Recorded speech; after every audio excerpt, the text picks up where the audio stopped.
까놓고 얘기합시다. 여기 UFO 있다는 거잖아요. 51구역은 UFO 실험 장소다.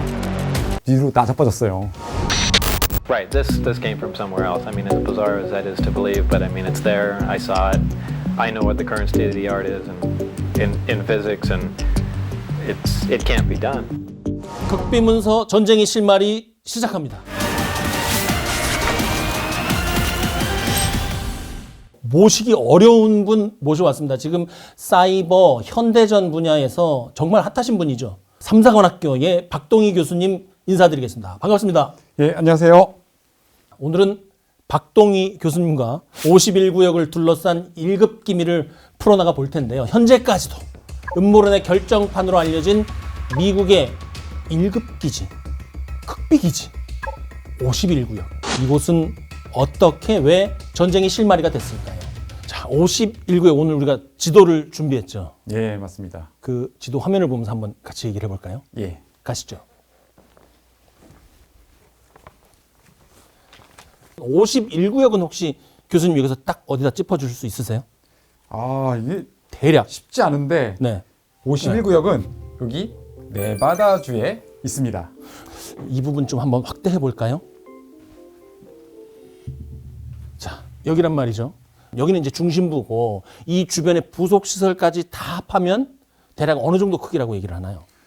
알려진 바에 의하면은 서울시의 2배 면적 정도 된다고 지금 알려져 있습니다. 그 어마어마한 공간에 우리가 무엇이 있는지 모르기 때문에 계속 의혹을 던지는 거잖아요.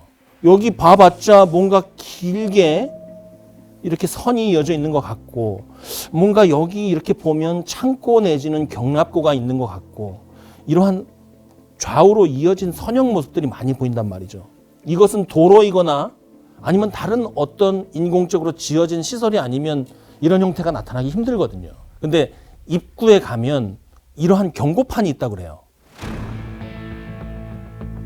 여기 위에 보시면 에어리어 51 워닝 경고라고 완전히 써 있고 밑에 보면은 치명적 무력 사용하겠다. 그러니까 총 쓸 수 있다. 이렇게 생각하시면 돼요. 그냥 총 맞을 수 있다. 민간인의 출입은 물론이고 정부 고위 관계자도 사전에 승인이 안 되면 들어가기 어려운 곳이에요. 51구역이라고 경고문이 붙어 있는데 들어오면 치명적인 무기를 사용할 수 있다. 이렇게 돼 있으니까 이거를 모르는 사람들은 점점 의혹이 증폭이 되는 것이죠. 우리 그냥 딱 까놓고 얘기합시다. 여기 UFO 있다는 거잖아요. 아, 설마. UFO와 외계인의 비밀이 과연 이 51구역 내에 있는지 우리가 확인할 수 있는 문서를 하나 확보했습니다. 블루북 혹시 여러분 들어봤어요? 미국의 그 행정 규칙을 블루북이라고 옛날에 불렀어요. 블루북은 뭐냐면 위장 명칭이야. 이 문서는 지금 어디에서 가져온 문서인가요, 그러면? 이게 DTIC DTIC. 디펜스 네. 테크니컬 네. 인포메이션 센터. 그거의 약자입니다. 국방 기술 정보국. 기술 정보국. 이 문서의 표지부터 한번 찬찬히 우리가 살펴보면 여기에는 디클래시파이드라고 돼 있는데 여기에는 아마도 탑 시크릿 혹은 일반적으로 시크릿이라고 돼 있었는데 비밀이 해제되어서 언클래시파이드가 된 것이고 여기에 보면 오하이오에 있는 공군 기지에서 이 문서를 처음에 작성했다는 것을 알 수 있죠. 우리가 이 표지에서 얻을 수 있는 정보가 그 말도 또 뭐 있을까요? 언제 나왔는지 네. 이것까지 있습니다. 51년도에 어떤 일이 있었길래 이렇게 꼭꼭 문서를 비밀로 지정해서 숨겨놨었는지 한번 살펴보도록 하겠습니다. 자, 이제 한번 볼까요? 이 문서는 아까 말씀드린 것처럼 Classification Changes, 비밀의 등급이 변화해서 일반 평문으로 변화한 것이고 최초의 문서는 Confidential, 이 confidential은 말하자면 이제 3급 비밀이죠.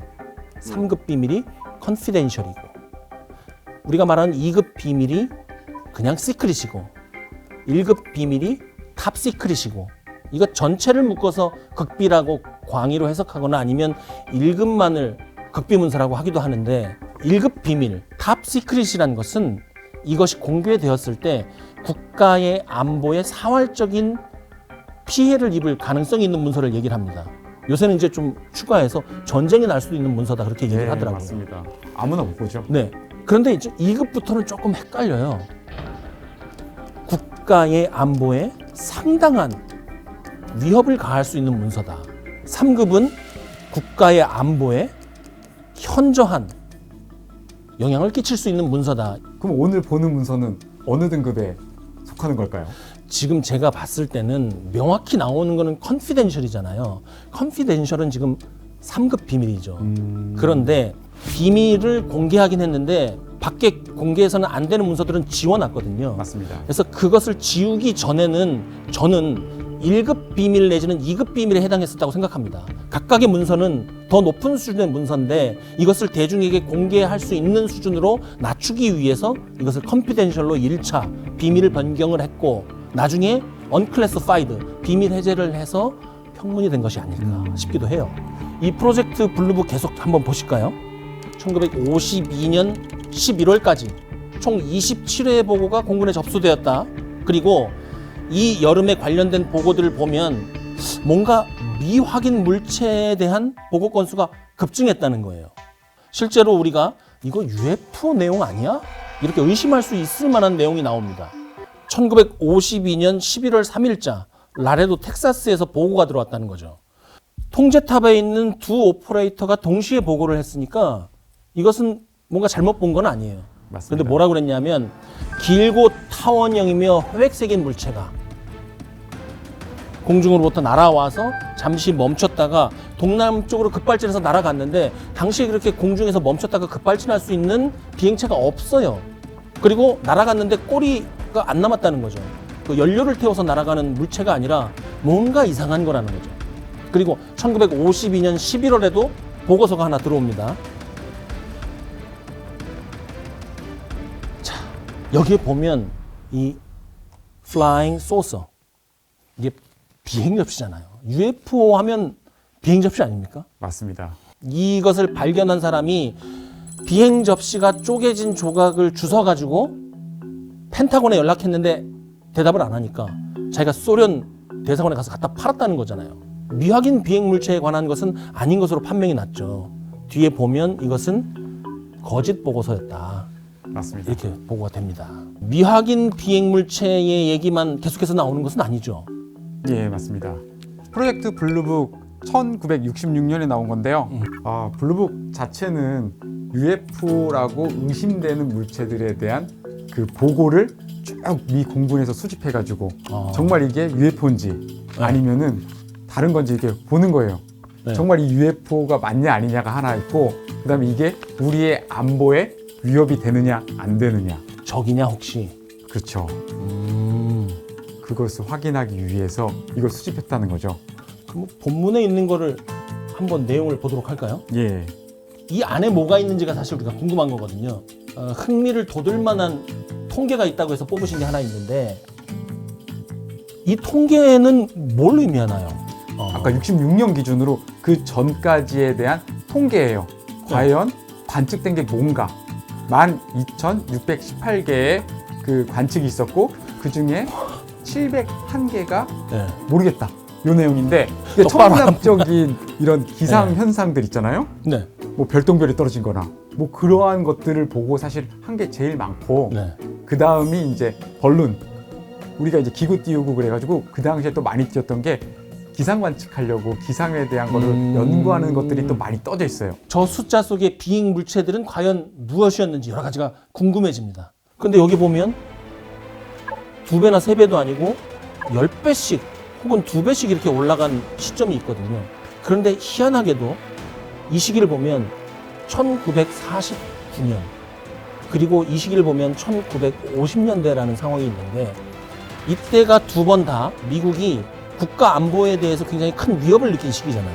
맞습니다. 49년 하면 교수님 잘 아시죠? 아, 맞습니다. 1949년에 소련이 핵 네. 실험에 성공해요. 그러니까 막 돌아다니는 거야. 뭐 있나 없나 보려고. 예, 추측해 볼 수 있는 이론은요. 네. 소련의 미사일, 핵 개발 등에 대한 정보를 찾기 위해서 미국이 고고도 정찰기 개발에 들어갔던 거고 고고도에서 굉장히 높은 곳에서 햇빛을 반사하면 하얗거나 은색으로 보일 수도 있겠네요. 예, 반짝거리면은 그게 정말 미확인 비행물체처럼 보이는 거죠. 이 궁금증을 해결하기 위해서는 구체적인 증거들을 봐야 될 텐데 다음 사진들 한번 보시죠. 이건 예. 뭔가요? 이게 고고도 무인 정찰기 유특입니다. 당시에는 파격적인 디자인이었고요. 기술도 최첨단 기술이 적용된 만큼 사람들이 이거 보면 UFO라고 오해할 수 있었다. 그렇게 생각됩니다. 그렇다면 이 교수님은 유투기를 주민들이 UFO로 오해했다 이렇게 보시는 거죠? 맞습니다. 당시에는 이렇게 생긴 비행기가 없었고 너무 높게 날고 네. 심지어 빠르기까지 한데 사람들이 UFO라고 오해할 수 있는 거죠. 이것을 미확인 비행 물체라고 오인할 수밖에 없었고 미 측은 이것을 절대 확인해 줄 수 없다고 버텼던 다른 이유가 뭐가 있을 거 아니에요? 비밀 프로젝트예요.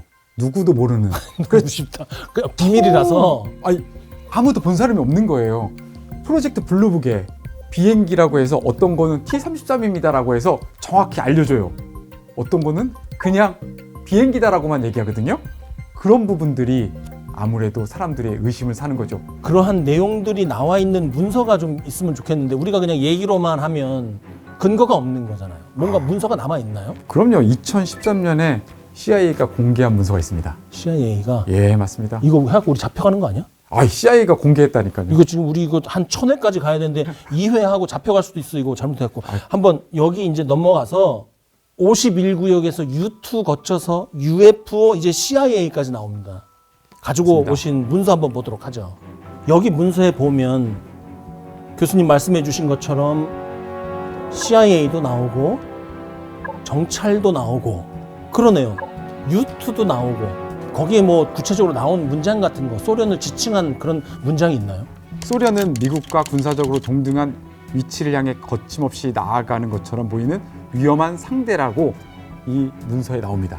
지금도 사실 미국이 러시아와 중국을 자신들을 향해서 거침없이 달려온다 뭐 이렇게 생각을 하고 있잖아요. 소련이 동베를린에서의 폭동을 무력으로 진압하고 수소폭탄 실험에도 성공하고 또 모스크바 메이데이 에어쇼에서 장거리 전략 폭격기 바이슨까지 공개하는 그런 상황이 벌어져요. 1954년 에어쇼, 그러니까 소련의 전승기념일 날 그걸 공개하고 미국이 그거 보고 놀란 거죠. 와, 저거 가지고 우리한테 핵폭탄 쏘는 거 아니야? 상당히 공교롭네요. 소련의 위협이 점점 부상하고 또 미국에서는 내부적으로 UFO가 활발히 관측되던 그 시기에 때마침 U2 정찰기가 나타났다는 거 아니에요? 맞습니다. 그거 보기 위해서 U2 정찰기를 개발하는 거죠. 아, 그렇게 연결이 되는군요. 맞습니다. U2기에 대해서 좀 더 자세히 설명을 우리가 들을 수 있는 문서 같은 거 없나요? 있습니다. 이 U2기 개발에 대한 그 비화를 담고 있는 급비 문서고요. 네. 여기에 그런데 정말 의미 있는 숫자가 있습니다. U2기가 등장한 1955년입니다. 55년. 예, 이때 생긴 시설이 51구역입니다. 51구역. 자, 챕터 2의 57페이지를 한번 보실게요. 네. 처음에 U2기를 개발하는 사람들이 CIA, 미 공군, 네. 그 다음에 로키드의 켈리 존슨이라는 사람이 비행기를 타고 가다가 딱 보고 그룹 레이크를 보고 야, 저 지역이다. 저기서 우리 고고도 정찰기 만들자 해가지고 찍었습니다. 그래서 여기가 지금 이제 51구역 U2기 만드는 장소라는 그 내용이 나오는 겁니다. 지금. 그 다음에 이 길게 돼 있는 이것을 봤을 때 이건 뭘로 봐야 되나요? 여기 원래 옛날에 활주로도 쓰던 곳입니다. 그러니까 UFO를 착륙하기 위한 목적만이 아니라 그 실험 비행기를 띄울 수 있는 목적으로도 이것이 안성맞춤이었겠네요. 맞습니다.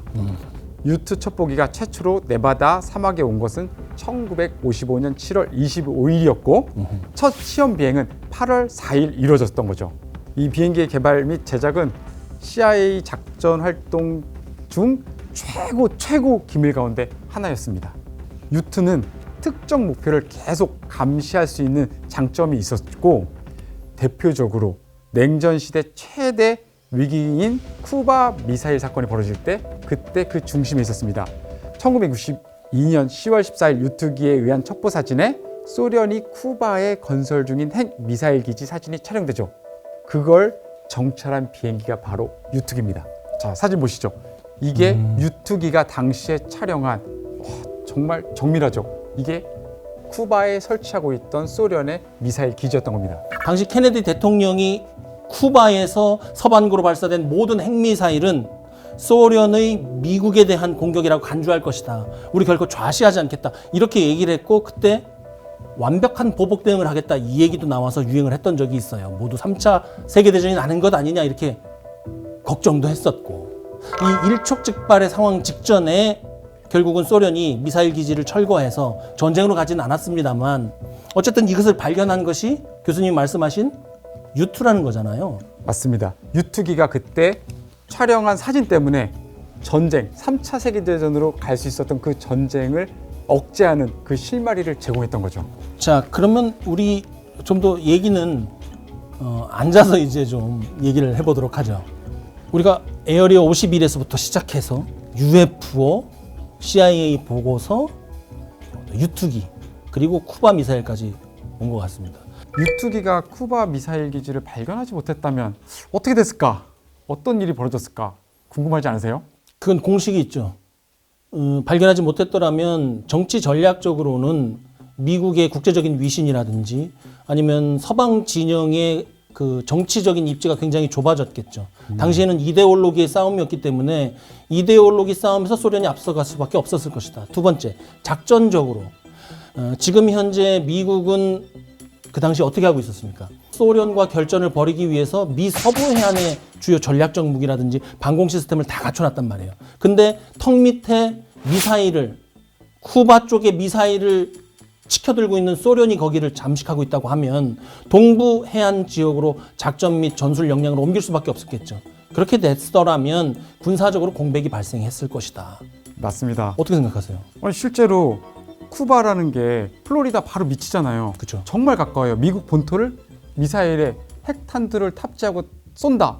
그럼 미국은 그 위험이, 그러니까 그게 워싱턴 DC도 가깝고 뉴욕도 가깝고, 그러면은 미국 입장에서는 쿠바에 설치된 소련의 미사일 기지를 쏴야 돼요.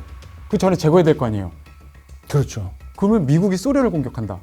그럼 소련도 위신 추락 안 되려면은 본토에서. 거기에 대응해야죠. 그렇죠. 이제는 진짜 전쟁으로 벌어지는 거죠.